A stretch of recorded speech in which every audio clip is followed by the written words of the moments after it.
सच्चा हीरा। एक छोटे से गांव में एक धनी व्यापारी रहता था। उसके पास धन दौलत की कोई कमी नहीं थी, लेकिन उसे अपनी धन संपत्ति पर बहुत अहंकार था। वह अक्सर अपनी चीजों की तुलना दूसरों से करता था। एक बार वह व्यापार के सिलसिले में दूसरे गांव जा रहा था। रास्ते में उसे एक वृद्ध महिला मिली जो एक झोंपड़ी में रहती थी। उस महिला की गरीबी स्पष्ट झलकती थी। व्यापारी ने उस महिला का मजाक उड़ाते हुए पूछा, अरे ओ बुढ़िया, तुम इतनी गरीबी में कैसे रहती हो? क्या तुम्हारे पास दुनिया की कोई कीमती चीज नहीं है? क्या तुमने कभी कोई सच्चा हीरा देखा है? बुढ़िया ने विनम्रता से व्यापारी की ओर देखा और कहा, हाँ बेटा, मैंने सच्चा हीरा देखा है और वह मेरे पास ही है। व्यापारी हैरान रह गया।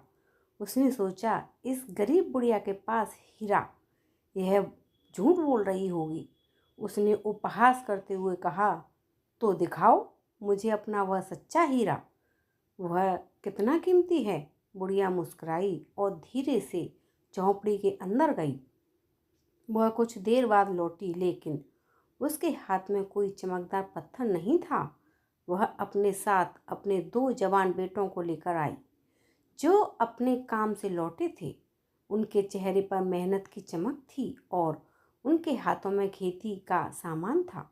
बुढ़िया ने गर्व से अपने बेटों की ओर इशारा करते हुए व्यापारी से कहा, बेटा, ये हैं मेरे सच्चे हीरे। ये दिन रात मेहनत करते हैं। इनकी कमाई से मेरा पेट भरता है और मेरा बुढ़ापा सुख से कटता है। इनका श्रम, संस्कार और सेवा भाव संसार के किसी भी पत्थर से ज़्यादा अनमोल है। तुम्हारी तिजोरी में रखे पत्थर के टुकड़े कभी तुम्हें बुढ़ापे में पानी नहीं पिलाएंगे, लेकिन मेरे ये हीरे मेरी लाठी हैं। व्यापारी को अपनी गलती का एहसास हुआ।